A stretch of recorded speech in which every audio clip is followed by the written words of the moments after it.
a bill too many. Want to know something incredible and strange, and both surprising yet not surprising at all? Scientific evidence that the races are 99.9% the same was brought forth on June 26, 2000. The year 2000 was when people were given scientific evidence that human beings were the same despite the color of their skin. Isn't that wild? Bill Clinton delivered the news as if it were news. But Craig Venter, one of the scientists responsible, was more frank than Clinton in how he spoke about it. The concept of race has no genetic or scientific basis, Venter said.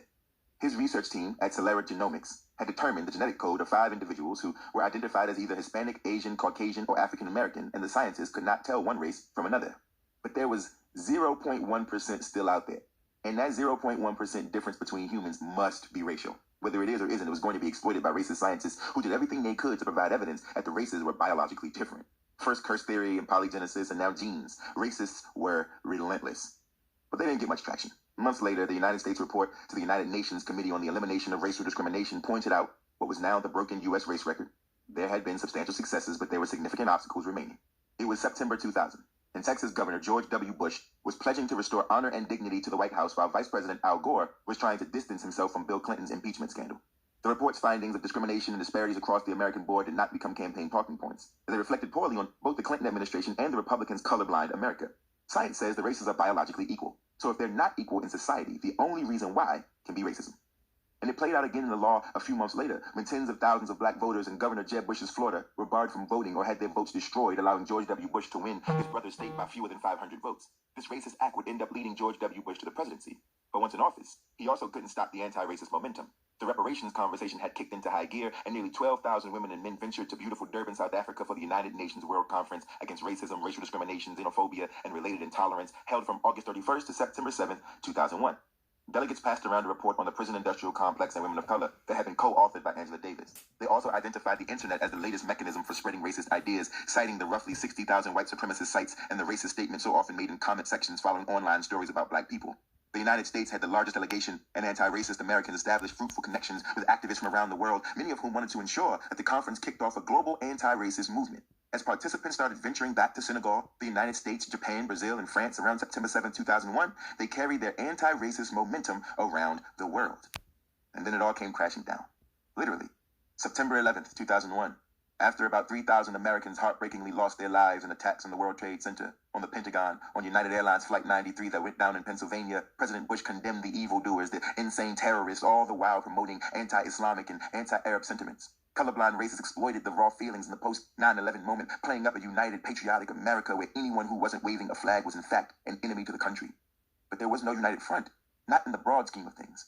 Affirmative action was still being challenged, and no one wanted to grapple with the fact that the issue with education could be better dealt with if the racial preferences of standardized testing were eradicated. But the use of standardized testing grew in K-12 schooling when the Bush administration's bipartisan No Child Left Behind Act took effect in 2003. The premise was simple. Set high goals and test often to see if those goals are being met, and then fund the schools based on those results. And though it was called No Child Left Behind, it actually encouraged mechanisms that decreased funding to schools when students were not making improvements, thus leaving the neediest students behind. It once again put the blame on black children and black teachers and public schools, not on racist policies. And the worst part is that black assimilationists bought in once more. People like Bill Cosby, who blame black parents. The lower economic people are not holding up their end in this deal. These people are not parenting, Cosby said in Washington, D.C. after being honored at an NAACP gala in May 2004. They're buying things for kids. $500 sneakers for what? And they won't spend $200 for Hooked on Phonics? I am talking about these people who cry when their son is standing there in an orange suit. And while Bill Cosby took his racist ideas on the road for a speaking tour, a rising star of the Democratic Party, Barack Obama, subverted Cosby's message during his keynote address at the Democratic National Convention in Boston on July 27, 2004. Go into any inner city neighborhood and folks will tell you that government alone can't teach kids to learn. They know that parents have to teach that children can't achieve unless we raise their expectations and turn off the television sets and eradicate the slander that says a black youth with a book is acting white. They know those things. A booming applause interrupted Obama as his takedown of Cosby's critique settled in. Obama presented himself as a racial and socio-economic unicorn, humble beginnings and a lofty ascent, both native and immigrant ancestry, also both African and European ancestry. He checked every box. And though at the time he was campaigning for John Kerry, who would lose the election to George W. Bush, it was clear a star was born. Chapter 28, A Miracle and Still a Maybe. 2 weeks after his exhilarating keynote address, Barack Obama's memoir, Dreams from My Father, A Story of Race and Inheritance, was republished. It rushed up the charts and snatched rave reviews in the final months of 2004. Toni Morrison, the queen of American letters and the editor of Angela Davis's iconic memoir 3 decades earlier, deemed Dreams from My Father quite extraordinary. Obama had written the memoir in the racially packed year of 1995 as he prepared to begin his political career in the Illinois Senate.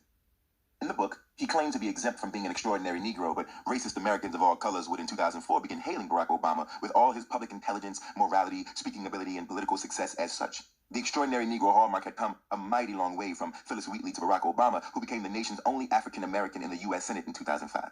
With Phyllis Wheatley, racists despised the capable black mind, but with Obama, they were turning their backs on history so that they could see him as a symbol of a post-racial America, an excuse to say the ugliness is over. But it was a devastating natural and racial disaster that summer that would burst the bubble of post-racial make-believe and, if anything, forced a tense debate about racism. During the final days of August 2005, Hurricane Katrina took more than 1,800 lives, forced millions to migrate, flooded the beautiful Gulf Coast, and caused billions in property damage. Hurricane Katrina blew the colorblind roof off America and allowed all to see, if they dared to look, the dreadful progression of racism.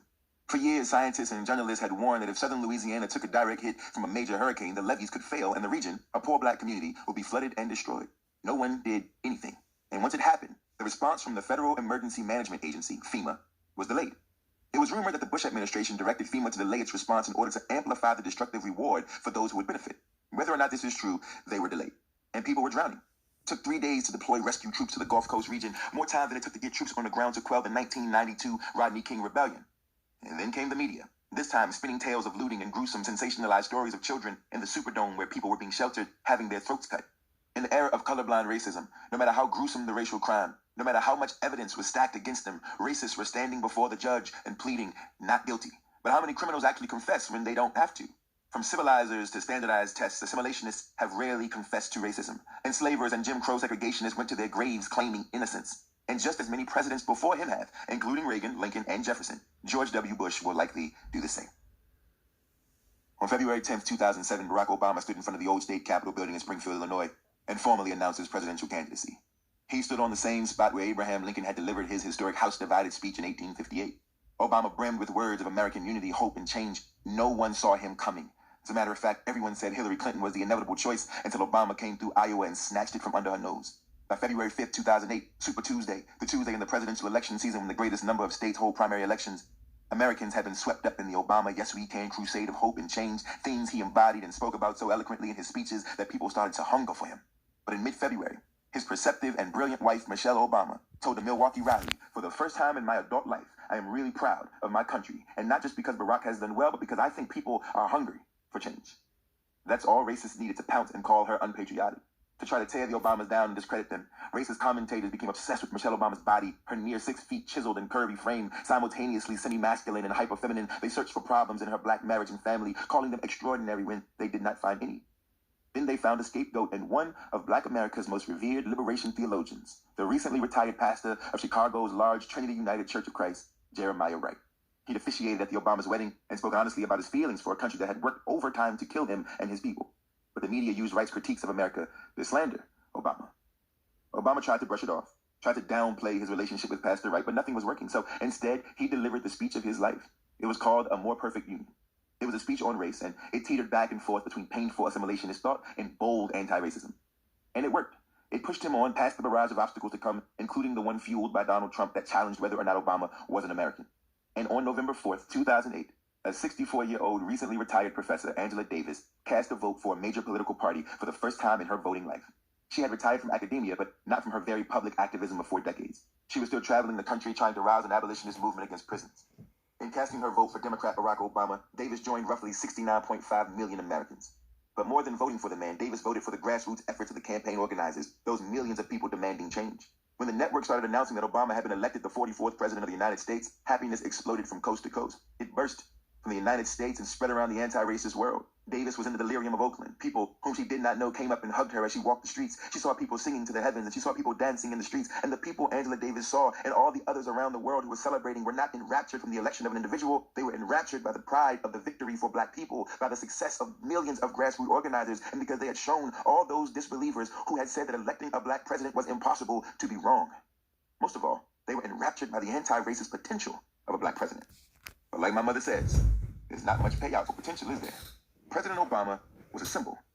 Yes, one of hope, one of progress, but also one of assimilationism. So much so that he was used to explain racism away, used to absolve it, Obama fell in line with the likes of Lincoln, Du Bois, Washington, Douglass, and many others who had flashes, true moments of anti-racist thought, but always seemed to assimilate under pressure.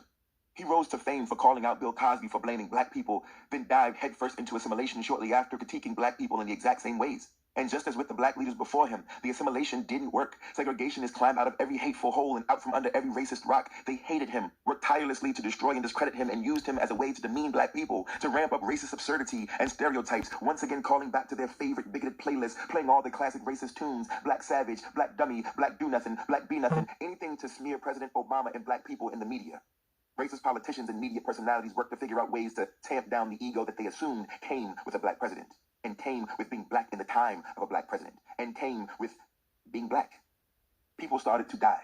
People continued to die. Children's lives ended at the hands of police officers and vigilantes who placed no value on black humanity. Police officers and vigilantes who walk free. But just like in other parts of America's racist history, anti-racists push forth from the margins to fight back, black president or not.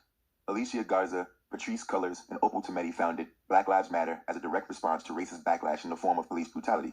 From the minds and hearts of these three black women, two of whom are queer, this declaration of love intuitively signified that in order to truly be anti-racist, we must also oppose all the sexism, homophobia, colorism, ethnocentrism, nativism, cultural prejudice, and class bias teeming with racism to harm so many black lives. The anti-racist declaration of the era quickly leaped from social media onto shouting signs and shouting mouths at anti-racist protests across the country in 2014. These protesters rejected the racist declaration of 6 centuries that black lives don't matter. Black Lives Matter quickly transformed from an anti-racist love declaration into an anti-racist movement filled with young people operating in local BLM groups across the nation, often led by young black women. Collectively, these activists were pressing against discrimination in all forms, in all areas of society, and from a myriad of vantage points. And in reaction to those who acted as if black male lives mattered the most, anti-racist feminists boldly demanded of America to say her name, to shine light on the women who have also been affected by the hands and feet of racism. Perhaps they, the anti-racist daughters of Davis, should be held up as symbols of hope for taking potential and turning it into power. More important, perhaps we should all do the same.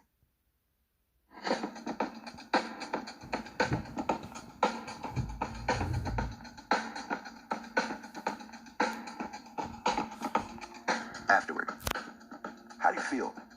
I hope after listening to this not history book, you're left with some answers. I hope it's clear how the construct of race has always been used to gain and keep power, whether financially or politically.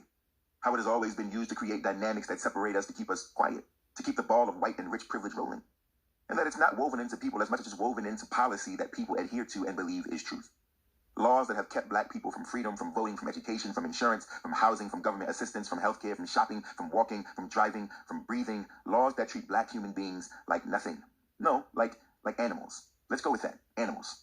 If we call a particular person a dog long enough, someone who is not like that person and who has more power than that person will believe it.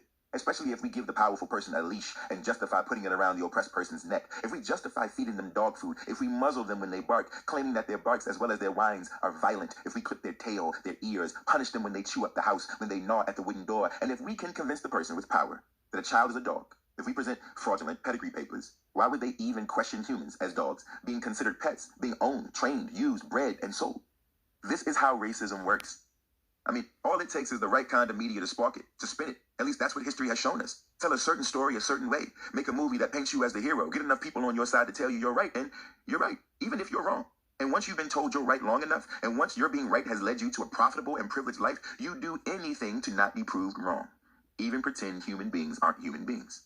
From Zura Ride to Harriet Beecher Stowe, Sojourner Truth to Audre Lorde, Ida B. Wells Barnett to Zora Neale Hurston, Frederick Douglass to Marcus Garvey, Jack Johnson to Muhammad Ali, Tarzan to Planet of the Apes, Ma Rainey to Public Enemy, Langston Hughes to James Baldwin, Cotton Mather to Thomas Jefferson to William Lloyd Garrison to W.E.B. Du Bois to Angela Davis to Angela Davis to Angela Davis leads back to the question of whether you, listener, want to be a segregationist, a hater, an assimilationist, a coward, or an anti-racist, someone who truly loves. Choice is yours. Don't freak out. Just breathe in. Inhale, hold it, now exhale slowly.